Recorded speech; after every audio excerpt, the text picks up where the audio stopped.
Hello nursing students, today I am taking the 10th lecture of cognitive process of unit 3 of psychology.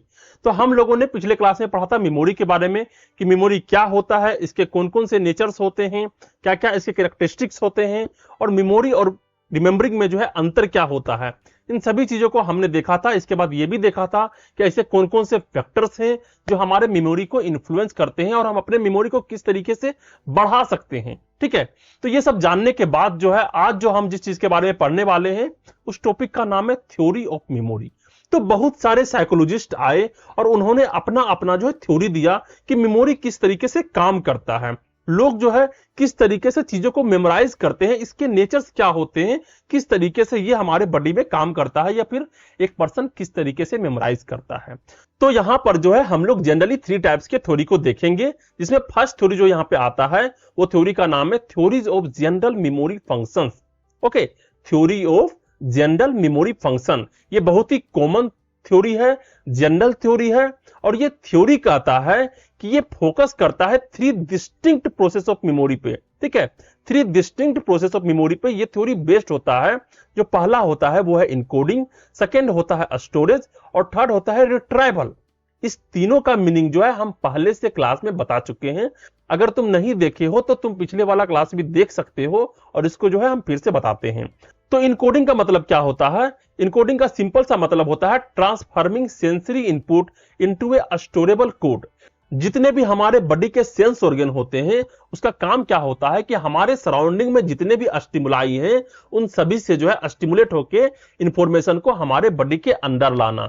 तो जितने भी information हमारे अंदर आ रहे हैं उन सभी को जो है ट्रांसफॉर्म करना है एक सेंसरी इनपुट में, जिसको हम लोग जो है कलेक्ट करके मेमोरी में डाल सकें।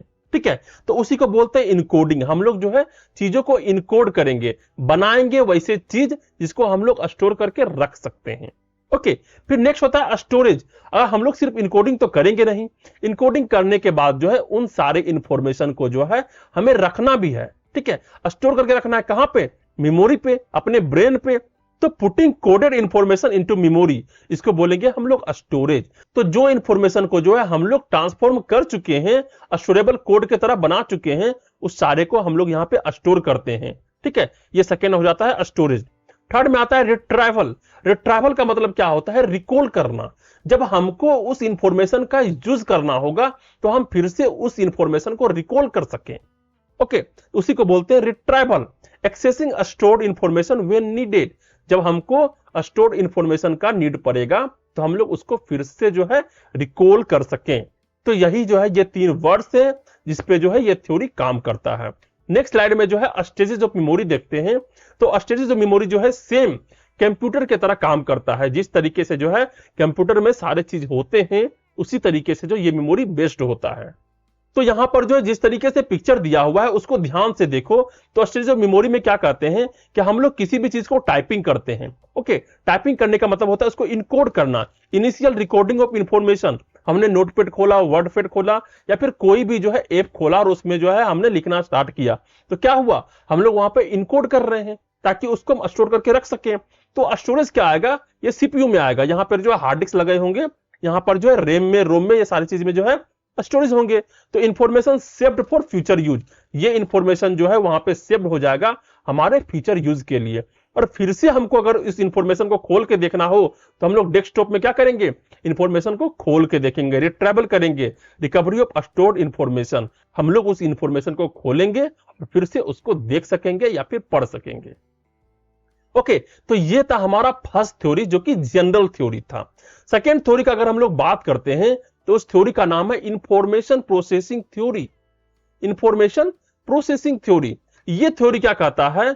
ये थ्योरी सबसे पहले ये जानते हैं कि ये थ्योरी को जो है डेवलप किया गया था रिचार्ड एटिंगसन के द्वारा। ठीक है, रिचार्ड एटिंगसन के द्वारा और रिचार्ड शिफ्रिन के द्वारा।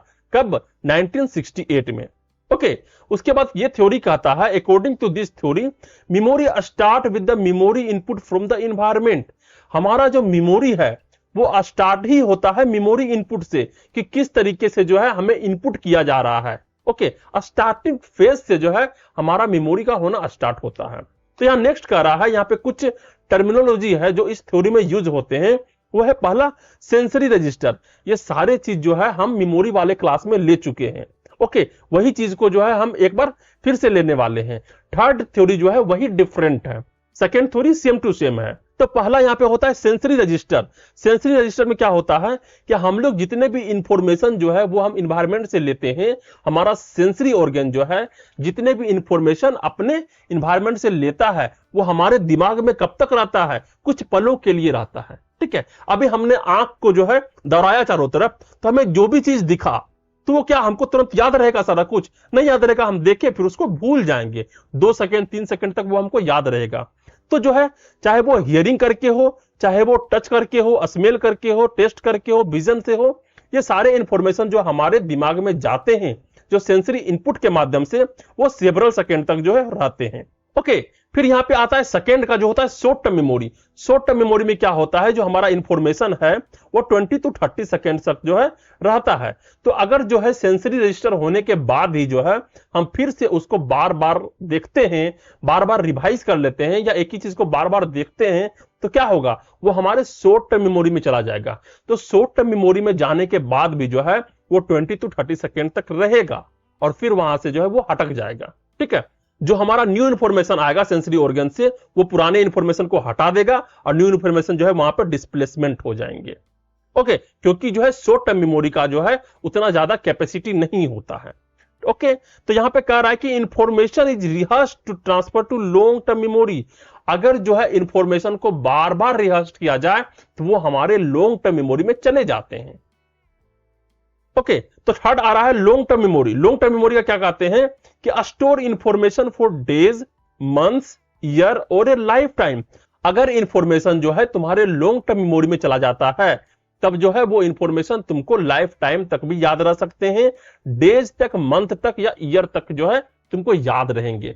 तो चीजों को जो है अगर तुम अच्छे तरीके से याद करना हो तो इस थ्योरी का सिंपल सा कहना है कि उसको बार बार जो है रिवाइज करो जब तक कि वो इंफॉर्मेशन तुम्हारे लॉन्ग टर्म मेमोरी में ना चला जाता है। ओके, ये थ्योरी यही कहता है।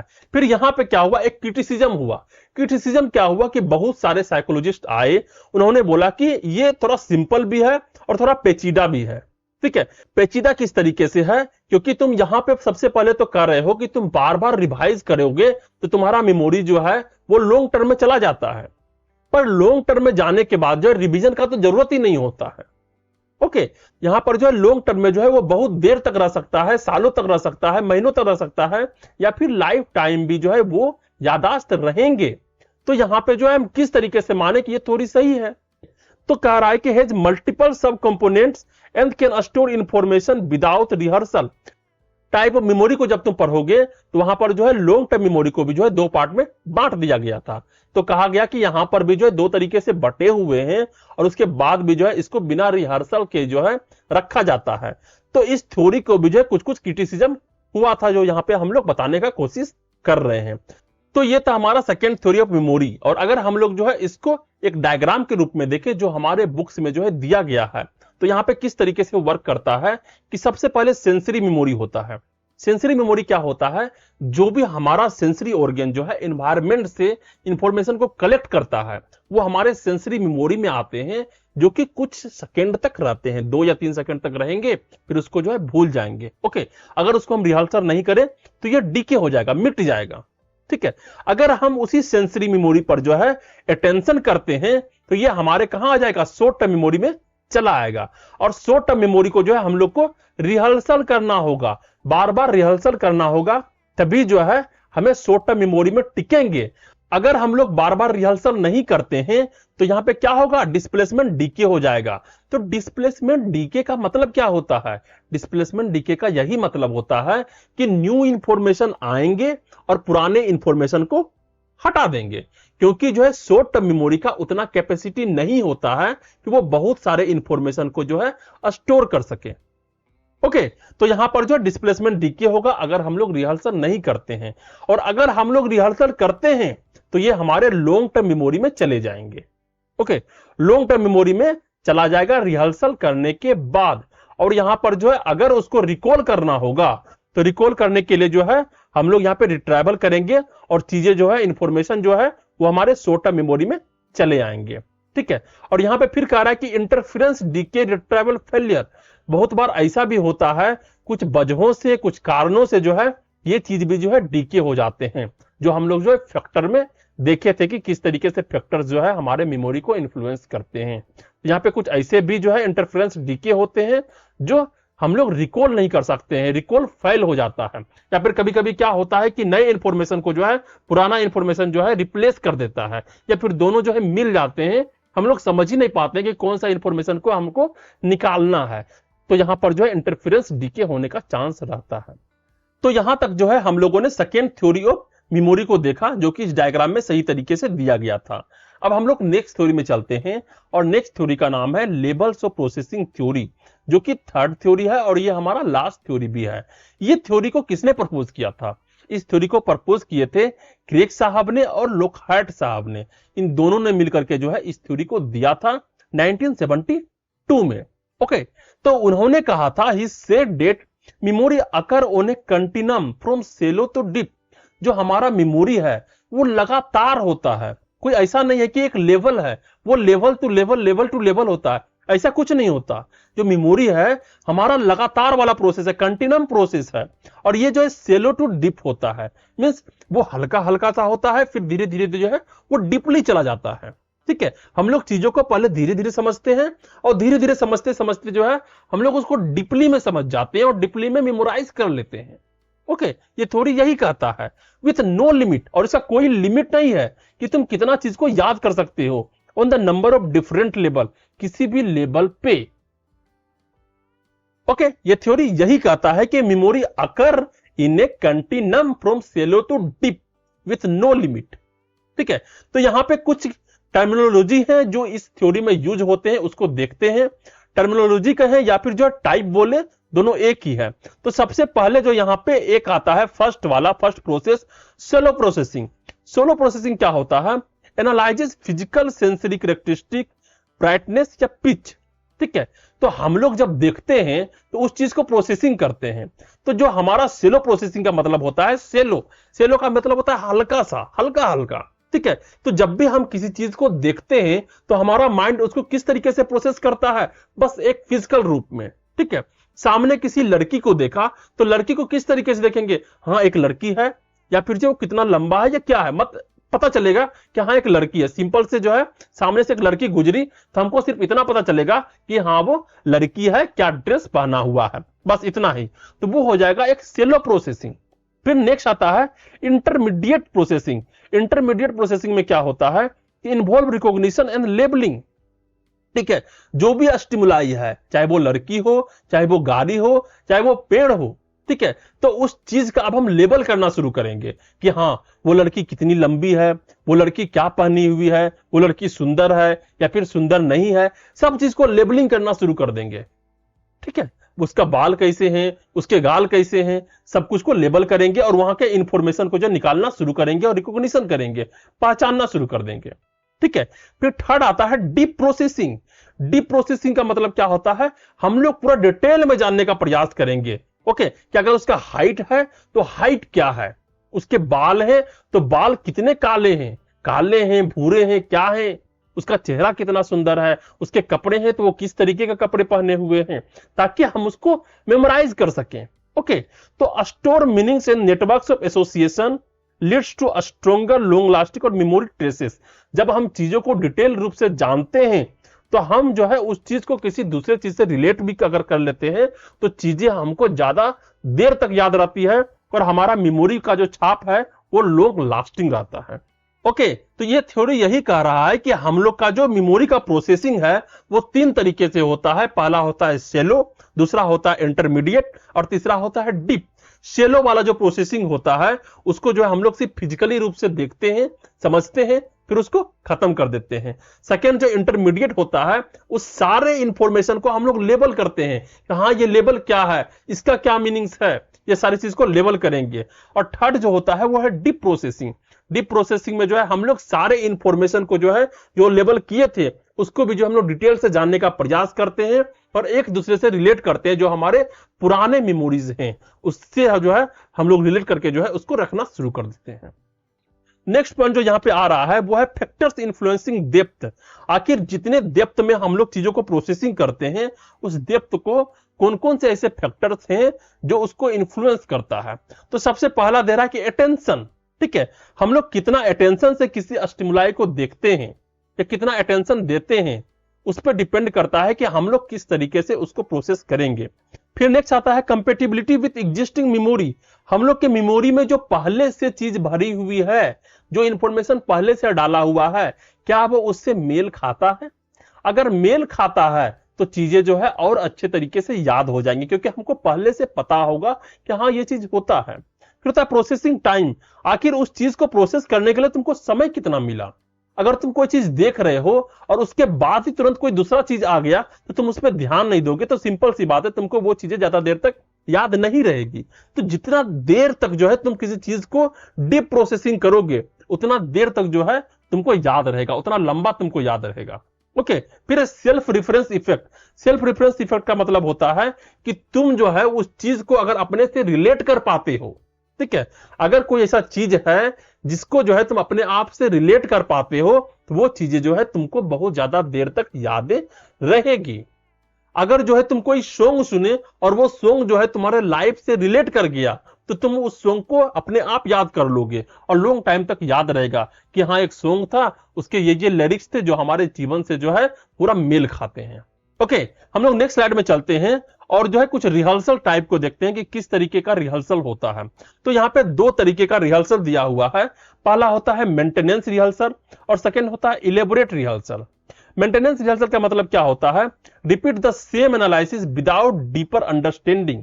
ओके, जो हमारा एनालिसिस है, जो हमारे पास जो डाटा रखा हुआ है, उसको हम बार बार रिपीट करेंगे बिना किसी डीपर अंडरस्टैंडिंग का, तो उसको हम लोग बोलते हैं मेंटेनेंस रिहर्सल।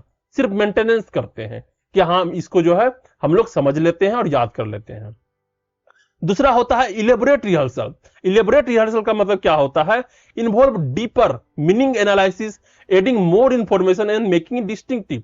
जो भी डाटा तुम्हारे सामने है, जो भी इंफॉर्मेशन तुम्हारे सामने है, अगर उसको तुम लोग समझते हो, उससे नए पॉइंट निकालते हो और भी कहीं जाके सर्च करते हो, समझ के अगर तुम उसको याद करने का प्रयास करते हो, तो उसको बोलेंगे इलेबोरेट रिहर्सल। ये रिहर्सल जो है बहुत ज्यादा अच्छा होता है और ये ज्यादा दिन तक याद रहता है, क्योंकि तुम चीजों को समझते हो, लिखते हो। नेक्स्ट पॉइंट जो यहां पे आ रहा है वो है levels in processing of verbal information.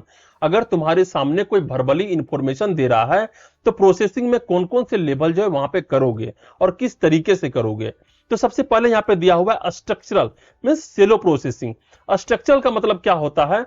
Focuses on what words look like. अगर तुम्हारे सामने कोई वर्ड्स आकर के बोल दिया इंग्लिश में ही, तो सबसे पहले तुम उसको जो है फोकस करोगे कि वो कौन सा वर्ड बोला है। अब उस पर तुम उतना ज्यादा दिमाग नहीं लगा रहे हो, पहले सबसे पहले सुने कि हाँ कौन सा वर्ड जो है तुमको बोला गया। फिर सेकेंड आता है फोनेटिक। फोनेटिक में क्या होता है? Intermediate processing. इंटरमीडिएट प्रोसेसिंग करना शुरू करोगे कि focuses on the sound of the word.